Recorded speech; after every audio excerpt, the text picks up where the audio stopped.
ओम शांति। आप सभी देशवासियों को और सभी प्रभु प्रिय संतानों को आपके इस भाई की ओर से और संपूर्ण प्रजापिता ब्रह्मा कुमारी ईश्वरीय विश्वविद्यालय के बहन और भाइयों की ओर से रक्षाबंधन की ढेर सारी शुभकामनाएं और लख लख बधाइयां। आशा ही नहीं, पूरा विश्वास है आप सभी रक्षाबंधन के महापावन पर्व को बहुत ही खुशी से मनाने की तैयारियां कर रहे हैं और मना भी रहे होंगे। चलिए, रक्षाबंधन के पावन पर्व पर कुछ चीजें याद आई, सोचा आप सब अपने हैं आपके साथ शेयर करूं। प्यारे बहनों और भाइयों, यह रक्षाबंधन का पावन पर्व वास्तविक ये पर्वों का महापर्व है और इसके अंदर पावनता समाई हुई है। किसी भी तरीके का हुड़दंग, किसी भी तरीके की किसी को हानि या किसी भी, चाहे प्रकृति को हानि या मानवता के दृष्टिकोण से देखा जाए, किसी भी तरीके से ना पॉल्यूशन है, ना कोई हत्याएं हैं, ना कोई इस टाइप की कुछ ऐसी बातें नहीं है। ये वास्तव में महापावन पर्व है, पावनता का प्रतीक है। मैं छोटा था उस समय पर हमारे घर में ब्राह्मण आया करते थे हम सभी को राखी बांधने के लिए। मुझे आज भी याद है, धागे होते थे वो सिर्फ, और हम सबको अपने हाथों से पंडित जी राखी बांधते थे। आप सबको भी याद आ गया होगा। ब्राह्मण वास्तव में पवित्रता का प्रतीक माने जाते हैं और वर्तमान समय अभी इतने ब्राह्मण मतलब वो कार्य पुरोहित कम करते हैं हमारे, और इस कारण से फिर हमारी हिंदू संस्कृति में कन्या को बहुत ऊंचा दर्जा दिया गया है। जो पवित्र होती है उस कन्या को नतमस्तक करते हैं सैकड़ों ब्राह्मण और एक कन्या, ऐसे कहा जाता है। तो प्यारे बहनों और भाइयों, कुल मिलाकर हमने देखा हमारी छोटी बहन हमें भी राखी बांधती थी कुछ दिनों के पश्चात, और फिर रक्षाबंधन पर ये जो श्रावण मास की पूर्णिमा आती है, हमारे हिंदू संस्कृति में तो पूरा मास ही त्योहारों का है। एक भी दिन ऐसा नहीं देखा जाए, और बहुत बड़े लेवल पे चले जाओ तो इस हिंदू संस्कृति में प्रकृति, पुरुष, परमात्मा तीनों ही इतने माननीय है। 365 तो क्या 66 दिन भी हो जाएंगे त्योहारों के। तो ऐसे त्योहारों का त्योहार हमारा रक्षाबंधन का महापावन पर्व का त्योहार जो आया आता है, तो इसे बहुत खुशी होती है। बहन भाई को भी राखी बांधती है, याद हो वो कन्या अपने पिता को भी राखी बांधती है, याद रहे वो अपनी माता को भी राखी बांधती है, और घर में अगर दादा दादी हैं तो वो भी उसके पैर छूते हैं, उसके हाथों से राखी बंधवाकर अपने को धन्य धन्य महसूस करते हैं। तो कुल मिलाकर के मैंने महसूस किया ये यादगार है पावनता का, ये पर्व पावनता का प्रतीक है। तो ये रक्षाबंधन की पुनः आप सभी को बधाइयों के साथ साथ इस पावनता के बारे में हम थोड़ा सा समझेंगे। प्रजापिता ब्रह्मा कुमारी ईश्वरीय विश्वविद्यालय के यहाँ सिखाया जाता है कि वास्तव में जब हम सतयुगी दुनिया में होते हैं तो हम देवत्व रूप में होते हैं, देवताई रूप में होते हैं। शने शने जन्म लेते लेते धीरे धीरे प्रकृति पुरानी होती गई और हमारी आत्मशक्ति भी क्षीण होती चली गई, और हम वर्तमान समय इस घोर महाकलयुग में पतित और भ्रष्टाचारी हम जानते हैं बन गए। ऐसे समय पर वो परमपिता परमात्मा जिनके बारे में कहा गया है, हे अर्जुन, मैं कल्प के आदि में, अर्थात पिछला जो था उसके अंत में और नए कल्प के आदि में आता हूं, एक साधारण ब्राह्मण तन में प्रवेश होता हूं, और प्रवेश होकर के क्या करता हूं, राजयोग सिखलाता हूं। राजयोग सिखला करने का मतलब आत्माओं में पावनता का बल भरता हूं, ईश्वरीय स्नेह का बल भरता हूं। मेरे मीठे बहनों और भाइयों, आपको खुशी होगी ये सुनकर कि वर्तमान समय वो चल रहा है, वो ईश्वरीय शक्ति आकर के हमारी रक्षा का कवच हमारे अंदर दृढ़ संकल्पित कर रहे हैं। वास्तव में देखा जाए तो एक जो धागा है, ये वास्तव में स्नेह का, पवित्रता का, शक्ति का, दृढ़ता का सूचक है। बात इसकी नहीं है, बात इसकी है। आपने देखा होगा हमारे प्राचीन कथाओं में भी बहुत बातें आती हैं। एक सूत्र, बंधन का सूत्र दिया। आपने देखा होगा हुमायूं को भेजा रानी कर्णावती ने, वो स्नेह का सूचक था। उन्होंने वो बंधन को बांधा और पूर्णिमा का ही दिन था श्रावण मास में, और कहते हैं अपनी बहन स्वीकार करके, और उसके बाद रानी कर्णावती जो चित्तौड़ की रानी थी विधवा, उनकी रक्षा की हुमायूं ने, जिस पर दूसरे लोग आक्रमण कर रहे थे, बहादुर शाह आदि। और भी आगे बातें आती हैं कि जब राजा बलि ने मतलब विष्णु को अपना वो बना लिया द्वारपाल, तो भाई कैसे प्राप्त किया जाए, तो लक्ष्मी जी ने जो है ऐसा कहा कि भाई स्नेह का सूत्र बांधा राजा बलि को, और वो बंधन में बंध गए, स्नेह के बंधन में, और उन्होंने उनको श्री हरि को फ्री कराया। ऐसे अगर आप जाएंगे तो अनेक प्रांतों में बहुत सारी बातें मिलने को मिलती हैं। तो कुल मिला के स्नेह के सूचक के साथ साथ जो ये बंधन बांधता है वो दृढ़ संकल्पित हो जाता है। ये भी हमें रक्षाबंधन का पावन पर्व याद दिलाता है, और इसके शब्द में बड़ी गहराई है। रक्षा बंधन, तो परमात्मा कहते हैं हे प्रभु प्रिय आत्माओं, अभी क्या करना है, अपनी रक्षा स्वतः ही करनी है।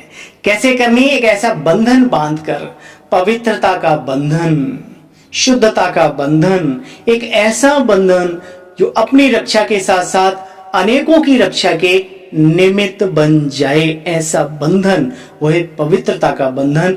शब्दों का, दृष्टि का, सोच का, कर्मों का तो बहुत बाद में आता है, और जिसकी सोच, दृष्टि, शब्द पवित्र हो गए, उसका तो जीवन ही पवित्र हो गया। तो वो परमात्मा आकर के अभी हमें सिखा रहे हैं। प्यारे बहनों भाइयों, मैं जानता हूं आप सब बहुत श्रेष्ठ हो, अति उत्तम हो, और उत्तमता आज भी जीरो नहीं हुई है। जैसे चंद्रमा की कलाएं कितनी भी कम हो जाएं, लेकिन बिल्कुल चंद्रमा नष्ट नहीं होता, ऐसे ही आज भी आपके अंदर वो बीज, वो अंतःकरण में प्योरिटी का कायम है। बशर्ते अभी वो बल अपने अंदर में कि वो बल कहां से मिले। एक ऐसा बंधन, ईश्वरीय स्नेह का बंधन।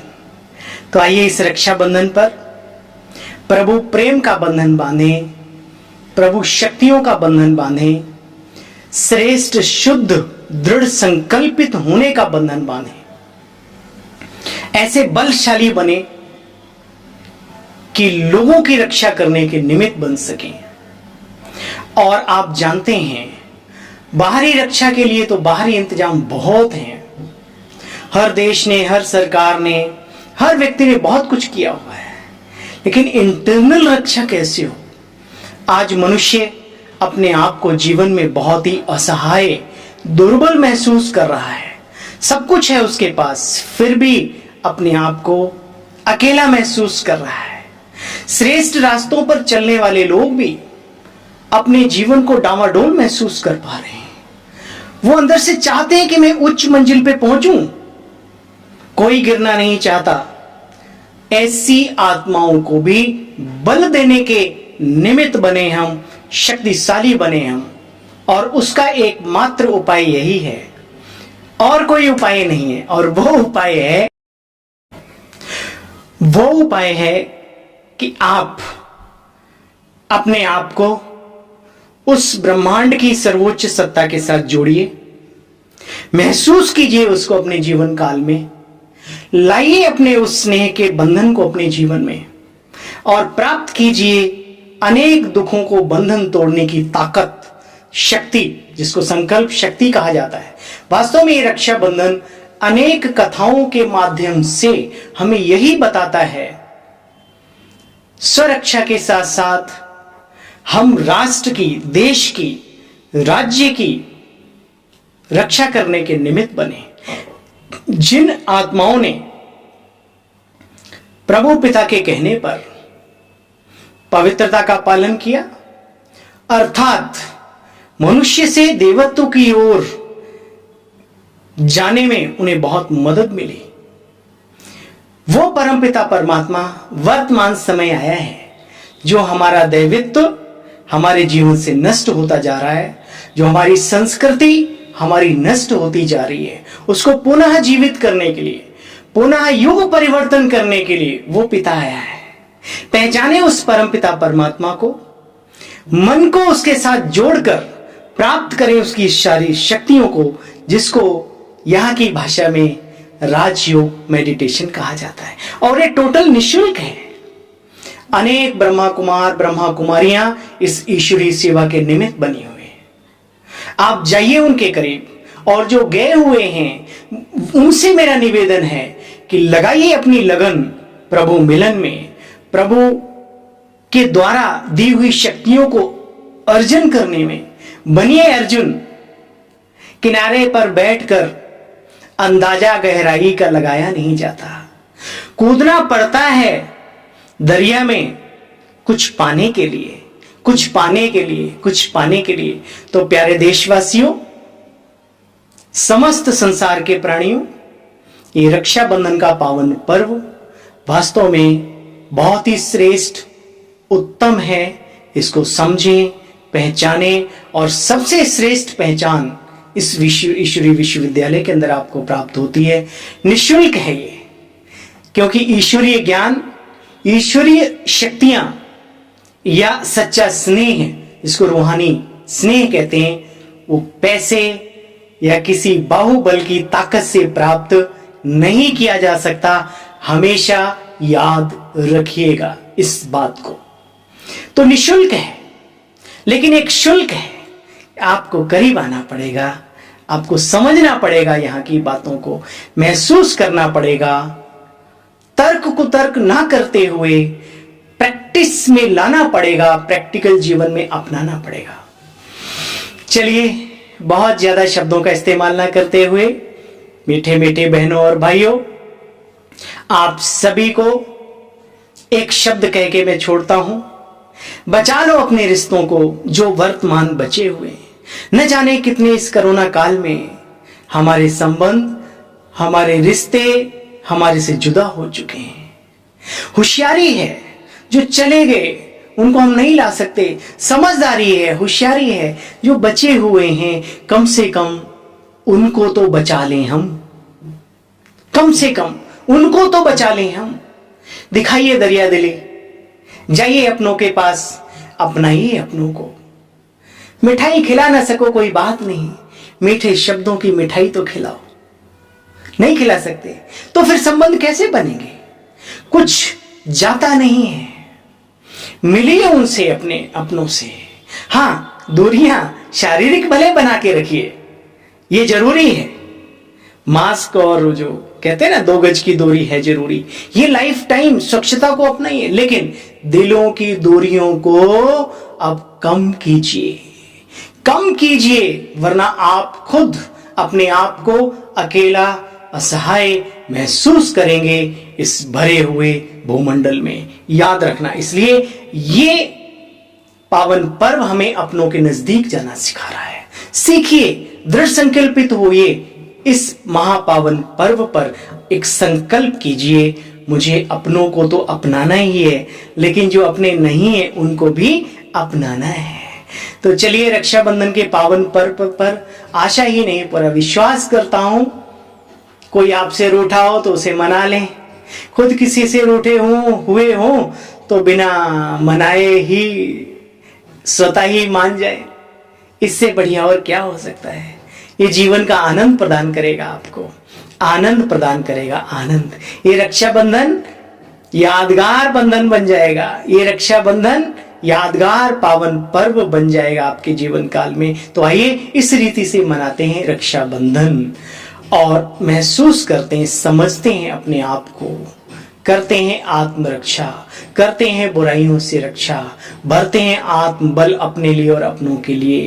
तो आइए राजयोगी बनिए और सही महीने में रक्षाबंधन का पावन पर्व अपने जीवन में धारण कीजिए। इन्हीं दिल की दुआओं के साथ आप सभी को, संपूर्ण परिवार को आपके रक्षाबंधन की तहे दिल से बहुत ढेर सारी बधाइयां, हार्दिक शुभकामनाएं स्वीकार हों, स्वीकार हों, स्वीकार हों। Happy Rakshabandhan to all my brother and sister.